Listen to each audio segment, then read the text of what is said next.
And she looked at me and she said, like, when are you going to be my sister and not my mother? And that hurt, right? I was just like, I don't even know where I stand.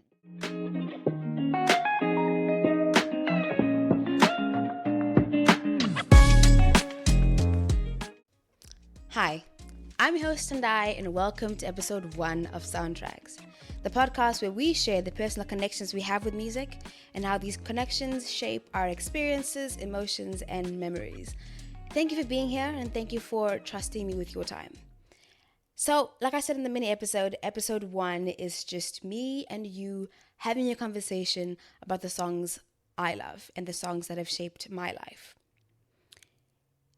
In the way that we're going to do soundtracks in general, we're always going to start with the song of the week. And my song of the week this week is Overthinking by Nissi. Nissi is a Nigerian artist. I found her scrolling mindlessly on Instagram one day. And the song Overthinking just really slapped me in the face almost. It was during the time when I was planning this podcast and I was thinking about everything, the set, the topics, the whole thing, and I was overthinking and second guessing every single decision I made. And this song for me was just like, relax. It's not that deep. Everything is fine. You've got this. It's okay. And so I took that and I played it every single day. It's a jam as well. The beats are sick. It has a Afrobeats vibe to it. So if you're into Afrobeats, please check it out. And yeah, that's my song of the week. Going forward, I will make a playlist where I will add all the songs that we talk about on the episodes, just so that you have somewhere to go if you are looking for that song. Let's say you didn't hear the title of the song on the episode, just for you to have a reference point. So today's episode, I will be randomly choosing a song from this here, my trusty IKEA jar, and I will be sharing the stories with you. And preparing for this and writing the songs down and putting them in this jar, I realized just how vulnerable this is. Because I chose some fun songs, but I also chose songs that are quite significant for me, so that I encourage you to share your stories with me, but also so you get to know me a little bit better. Nervous? I'm trying to shoot this in one take, so let's go.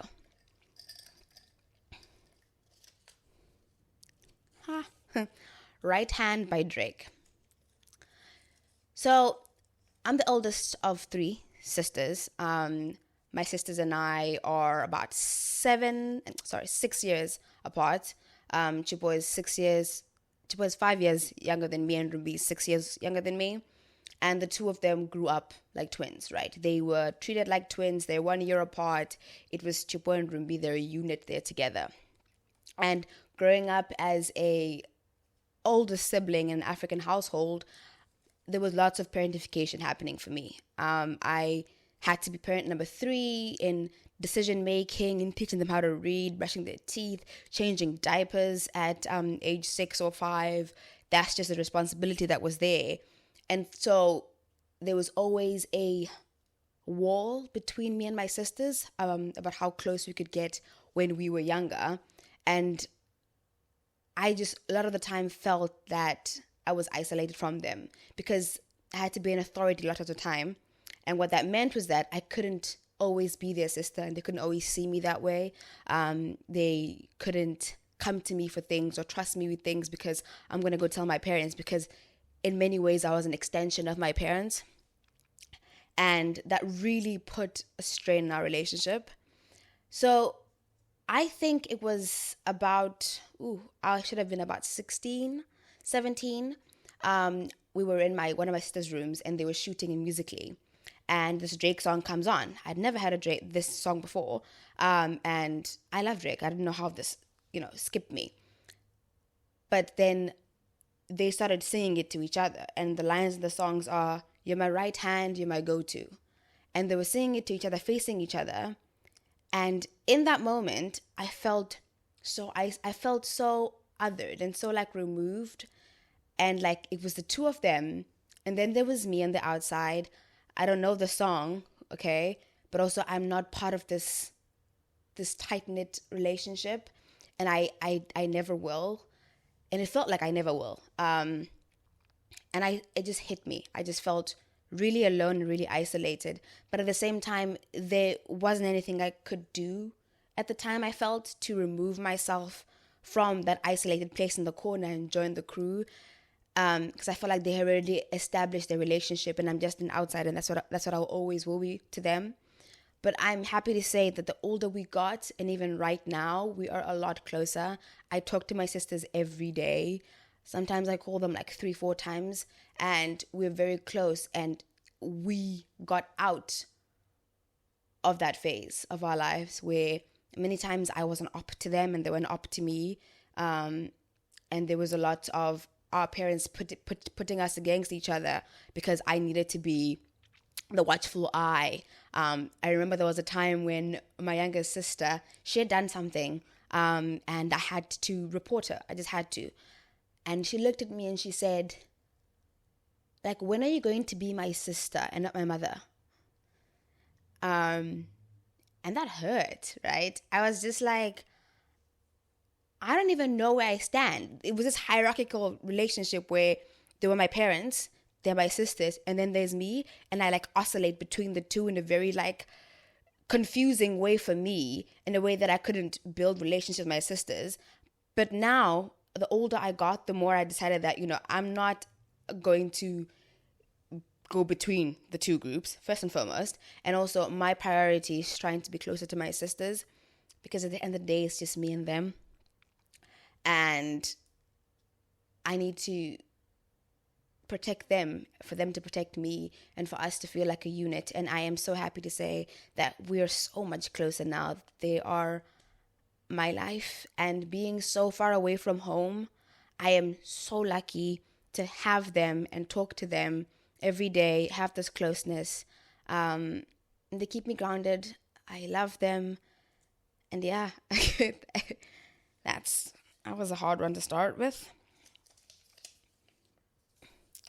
4 Minutes by Madonna. Okay, we're sticking to the themes of my sisters here. I was about 10, 11 years old. My dad bought me an MP3 player, but we didn't know how to get music into a computer and into the MP3 player. It was years and years and years before streaming services of Spotify and Apple Music.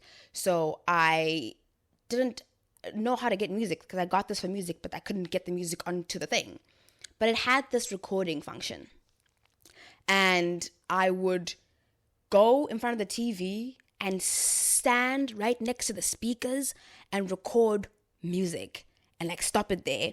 And this was during the days of, we had a DSTV at the time, so your Channel O's and your MTV bases and your Trace, and I would just sit there and record.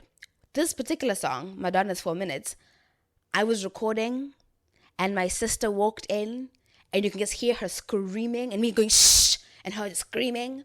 So every single time I play that song back, I hear her scream and me going shh. And I heard that for years and years and years, until I found a way to put music into my phone and listen to it. But for me, it's just really a reflection on how far we've come in terms of music sharing and streaming, how easier it is, but also how I did what I could to listen to music, and I did what I could to get music in the palm of my hands. And I think that now I have a better access to music, and I'm able to put music where I need to put it. But, started from the bottom, now we're here. Mariah Carey, I Want to Know What Love Is. So, this song was from grade 7. I was in the 7th grade when I was still back home in Namibia. And it was during art class. And my teacher was like, come guys and showcase your talents on a Friday. Mr. Frankie's class, if you're in Mr. Frankie's class at Charles Anderson, what's up? So I don't know how possessed me that day, right? I was like, you know what? I'm going to sing a song. And this song was playing a lot on the radio. And I was like, I know it well enough. I'm going to sing. I'd never sung in public before in my life, but I felt like that was the time for me to do it, right? And just disclaimer, I can sing this, by the way. That's not the problem here. I think, yeah, I can sing. And I could sing at the time. I just don't know what happened. So I get in the front and I start, I gotta take a little time. Yes, I was there. I felt it in my life. I was there. And when I sing passionately, anyone who's seen me sing can tell you that I close my eyes when I sing. I don't know why. It just happens and I can't not do it. I've tried for many years. So I closed my eyes and I was singing, there's when heartbreak and pain. I was there. What can sound now? And I opened my eyes and everybody was just snickering. And like people were actually like when I sat down, people were actually laughing. And I was like, I didn't think I did that badly. And one of my friends in the class would imitate me closing my eyes and pointing my finger. And I was like, wow, was I that bad? I wish I could like take myself out of myself to look at myself sing that song so I know what I was doing wrong. But until, I went to high school, I did choirs and I sang there. I was very active in singing in high school. I still close my eyes, and my friend Joyce also teases me about how I close my eyes. But whenever I hear I Don't Know What Love Is, I cringe so much inside because I just remember that moment, and I remember sitting there going, what did I do? And that stopped me from singing ever again in my life. It did not. And I'm happy to say that because I love singing and I love to perform. But that was terrible. Anybody who was in my class at the time and remember, please let me know, guys. Was I bad, or were you just laughing at me because my eyes were closed? Because it still haunts me today. And I think whatever feedback you can give me, not that it's going to do anything now, I just want to know so I can put this to bed. Okay, Simon Chimbetu and the Orchestra, Barika. So this is a Shona song, a Zimbabwean song that we used to listen to a lot on road trips with my family. And for me, it just really brings comfort to me. But this particular story, it was even more comforting. So I left Namibia to come to the UK in about 2020. And when I left, I was like, I'm coming back in December because I couldn't imagine spending Christmas without my family. And so I had a return ticket and everything booked. I was going in October, coming back in December. That was that. But then lockdown happened and we couldn't travel anymore, and there was all that hoo-ha. So I couldn't go home. So I ended up not going home for like a year and a half. And I went home about a month or two before I started my corporate job. I needed to go home just to feel grounded in that way. And I went home for a month. And when I left again, it felt very final. It felt like I was leaving my family. It felt like I didn't have a plan to come back. I didn't have a return ticket like I did the first time I went. But it felt like I was mourning something. It felt like I was leaving. I'm not going to cry. I was leaving and I didn't know when I was coming back, and my life was about to change. I'm about to permanently move to this foreign country without my family. It's just me and Taku here in London. I do have family in Manchester, but like in the immediate vicinity in terms of family, it's just me and Taku. And I cried. I was sitting in the airport and I was crying my eyes out. And I was so sad. When you talk to people living in diaspora, right? People living outside their home countries. There's some people who genuinely just want to leave home and they're fine. And then there's those of us who find it very difficult. The move for me was really hard. Only because I always say this, right? People here take for granted the fact that their parents are down the road. Their aunt is their next door neighbor. And I have to get on a plane to go home. And it's very hard. And especially on winter days, or when it's a birthday or something. My family takes birthdays very, very seriously. We stay awake until 12 o'clock so we can call you or so we can pop the champagne. We're very strict about that. And so when things like that happen and I have to do it over WhatsApp or something, I'm glad that I can still do that and that technology is there to help me like keep those relationships going. But it's not the same, and it is really painful.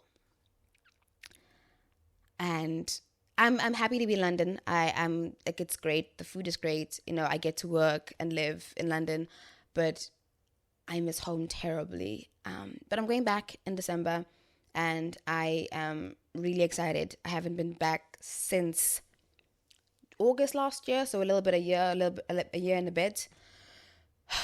But yeah, I listened to this song when I was in the airport, bawling my eyes out, feeling like I'm mourning my family and I'm mourning road trips, because I know that things won't be the same anymore. We won't be going to Zim every 2 years. We won't be going to the coast every December. That's over. And now I have to come here and figure myself out and figure out a life for myself. What does that look like? And that was difficult. It's very hard. And to any of you who are living away from your family, whether it be like in the next town or just, in another continent, I see you. I sympathize with you. It's hard, but we've got this. Let's just use technology and all the things that we have at our disposal to keep those connections going.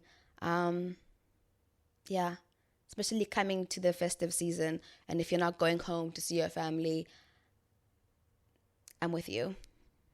And I'm sending you all the love. Final song, His Mistakes by Usher. This song came out when I was 11. And I listened to it when I was 11. And it was just, I was listening to the beat. I was not listening to the words at all. The meaning of the song changed for me when I was about 18. I started dating my partner when I was 18. We've been together coming on to 9 years now. And when I entered this relationship, I had, little boyfriends from before, and I had seen relationship trauma really do a number on the women in my life. And so I went into this relationship very guarded and very defensive. I'm still a defensive person, I feel, and I'm still working on that, but I was a lot more defensive at the time. And,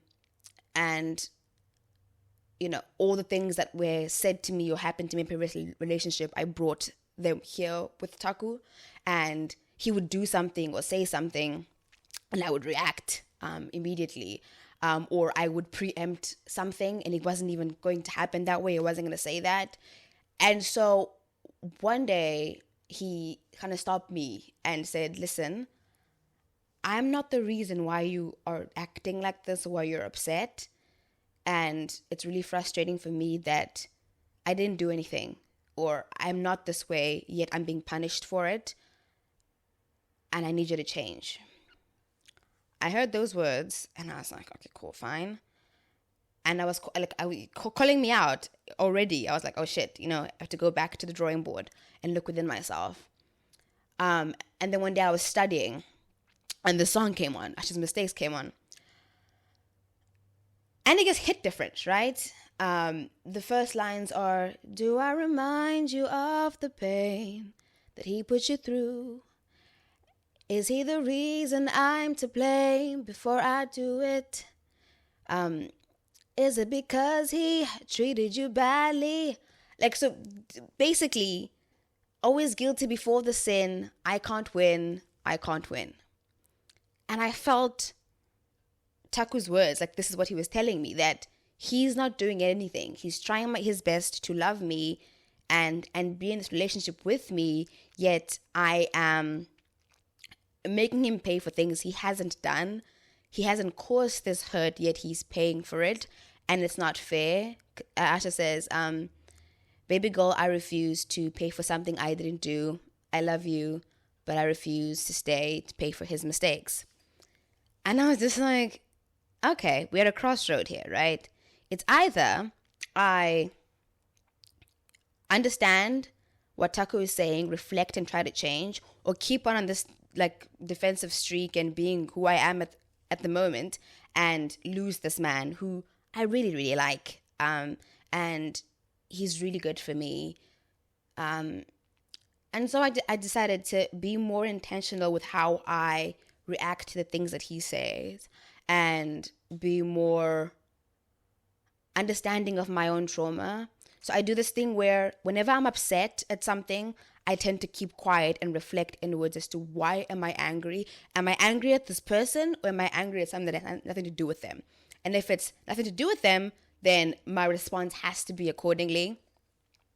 So that's where I started that practice, right? Of having to sit down and reflect on why it is I'm saying what I'm saying or reacting the way that I'm reacting.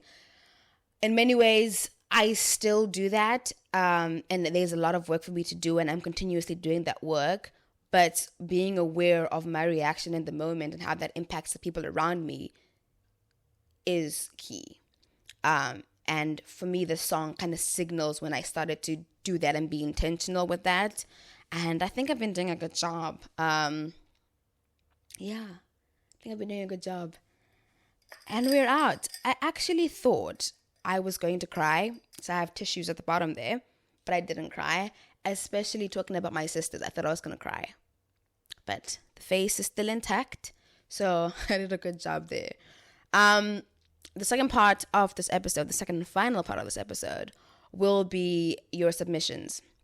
So I encourage you on social media or when I talk to people about the podcast, to please share your stories with me, just so we can build this community where we really are about reflecting on what music has done to us, what music has made us realize or reflect about ourselves, but also so we can discover new music or help other people discover new music.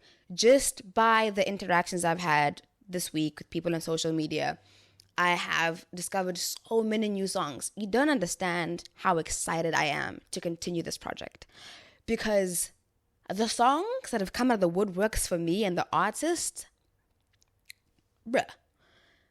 it's been so much fun, especially understanding and kind of seeing what people are listening to. There are many friends of mine who have told me about their song of the week, for example, and I didn't expect it, so this journey of me learning more about the people around me has been really exciting. So I really encourage you to send in your stories about the songs that are meaningful, have had an impact on you, and hopefully this episode shows you or encourages you to participate and gives you a bit of a taste of what Soundtracks is actually about.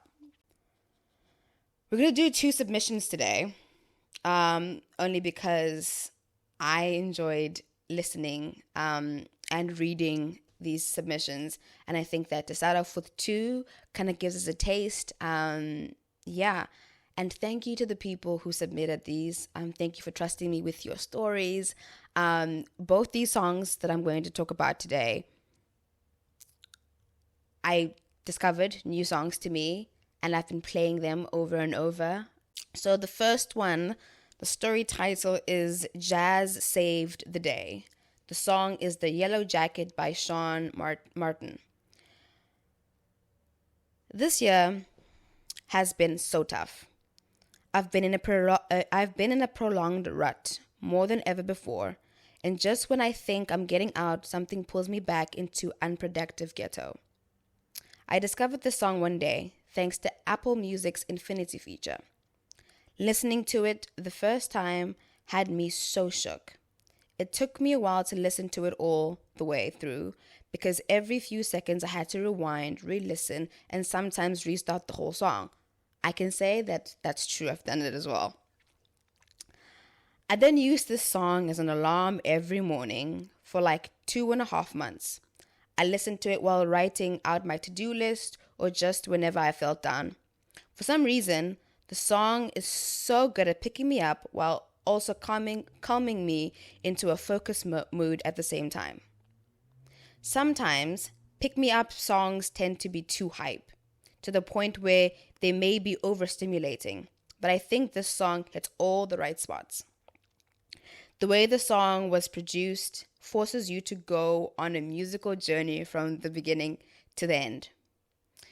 The groove of the drums particularly remains consistent throughout, but the keys and the bass make each part of the song so different.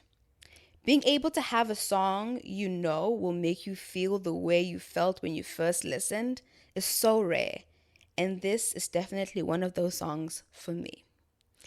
So this song is a jazz song by Shaun Martin. I hope I'm saying that right. And it's just instrument. There's no vocals. It's just musical instruments. And it does take you on a journey. I do encourage you to listen to it, especially if you're a lover of jazz. Because I didn't know about Shaun Martin before this, and I'm deep into the rabbit hole now. The way that it starts off the pianos and just kind of goes on, you're just like this. But the end, it's you doing this, and it's a beautiful song. And when I think of jazz songs that hype me up, obviously there's Masego, Gregory Porter, Tom Misch, but I've also gotten into Ezra Collective. They're a jazz band from London. Their song Lady with Fela Kuti specifically is my hype song at the moment. But when you said that it's a song that enables you to do so many things depending on where you are, so writing a to-do list or just calming you down, it's an alarm clock tone. It's one song for different moods, so you are reacting very differently depending on where you are. It's just literally the power of music and how we can translate it to like many different times in our lives. And I love the song. I think people should listen to it. And I also have this habit of whenever I'm feeling really down, I would much rather just kind of distract myself with scrolling on TikTok, which is not the best habit. I'm trying to kick it. I just need to get out of doing that, right? Get out of scrolling onto TikTok and just rather try and use music instead, because I think it's a more productive thing, and it also allows for more reflection, whereas TikTok is great. I love TikTok, but it's a distraction and not a processing. And it's always good for me when I'm feeling anxious or down. I always ask myself, where is this coming from? You know what I mean? Where is this coming from? But if I directly go to TikTok before I answer that question, I'm not answering that question. So it's better for me to just sit down rather and listen to music. And thank you to the submitter for reminding me that's something that I can do and I should do. And I will implement more into my routine. The next story, the title is Always Been Enough. The song is Jireh by Evolution Worship and Maverick City. The story reads, I remember a warm Saturday evening being home alone, having dinner with wine right in front of the TV on a carpet as I enjoyed sitting on the floor. It couldn't have been a more perfect summer evening, as I felt rested, but I felt heavy. My heart was unsettled, and I couldn't pinpoint exactly where the feeling stemmed.